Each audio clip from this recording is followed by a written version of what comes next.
Tonight, when you turn off the light, something in you will pause. Just for a second. You'll cross a dark room or lie in bed, and some quiet part of your brain will keep watching the doorway, listening, waiting for something. You know nothing is there. You've checked that room 1,000 times.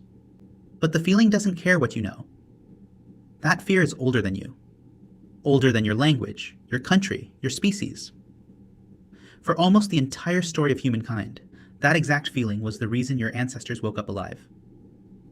Because in that story, you were not the hunter. You were the meat. And we can prove it. Starting with the skull of a child who died 2 million years ago. We like to imagine early humans as predators, spear in hand, standing at the top of the food chain, hunting mammoths across the plain. That picture is mostly a lie. For most of our existence, we were small, slow. We had no claws, no fangs. We couldn't run fast. We couldn't see in the dark. And we were surrounded by animals that could do all of those things. An anthropologist named Robert Sussman spent years studying the fossil evidence of how our ancestors actually died. His conclusion became a book with a title that says everything, Man the Hunted. Not the hunter, the hunted. For around 4 million years, the creatures that would one day become us were prey. We were on the menu for big cats, for hyenas, for crocodiles, for snakes, and for things in the sky. We weren't studying the animals were studying us. And the oldest evidence of that fact is one of the most famous fossils ever found, and one of the most disturbing. In 1924, in a place called Taung, in South Africa, workers uncovered the skull of a child. Not a human child, one of our early ancestors. A small hominin who died at about 3 years old, roughly 2 million years ago. Scientists called it the Taung child. It became one of the most studied fossils in the world. Thousands of researchers handled it, photographed it, held that little face in their hands. And for 70 years, nobody understood how it died. Then a scientist named Lee Berger noticed something.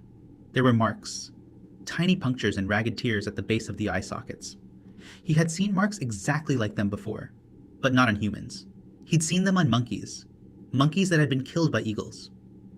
When a large eagle takes a small primate, it drives its talons into the skull, and it rips the eyes out of the sockets to reach the brain. The marks in the Taung child's eye sockets were identical. Sit with that for a moment. Humanity's most famous fossil child, one of the first faces in our family tree, was seized by a bird of prey, carried into the sky, and eaten in a nest. The skull only survived because it fell from that nest to the ground below. This is who we were, so small that the sky itself could reach down and take us.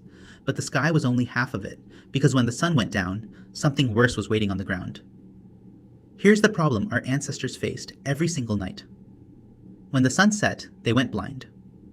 Our eyes are useless in the dark, but the animals hunting us, the lions, the leopards, the hyenas, their eyes work perfectly in the black.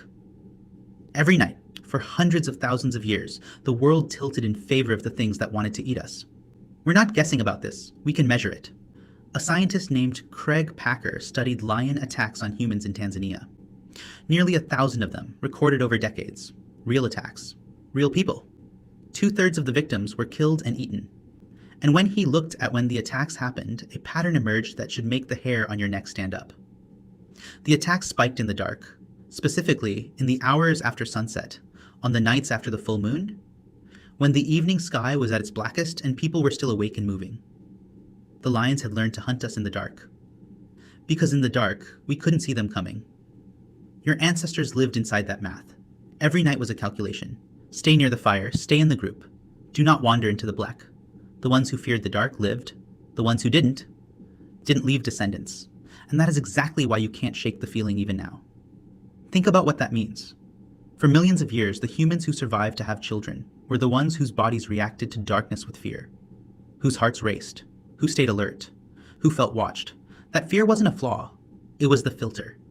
Generation after generation, it selected for a brain that treats darkness as danger, automatically, before you can even think. You inherited that brain. There's a part of it, deep and ancient, called the amygdala, your threat detector. It runs faster than conscious thought. And it never got the memo that the lions are gone. So when you walk into a dark room, your amygdala runs the old program. It floods you with alertness. It makes you scan the shadows. It is, right now, in the 21st century, still checking for a predator that hasn't hunted your family in 10,000 years. Some scientists think this wiring runs even deeper. A researcher named Lynn Isbell argues that the primate brain built specialized machinery just to spot one specific threat hiding in low light: snakes, and that this same threat detection system is part of why shapes in the dark make us freeze. Your brain isn't malfunctioning when the dark scares you. It's doing the single most important job it ever had, and you feel it every night. This leftover of a war you don't even remember fighting. Somewhere along the way, we won.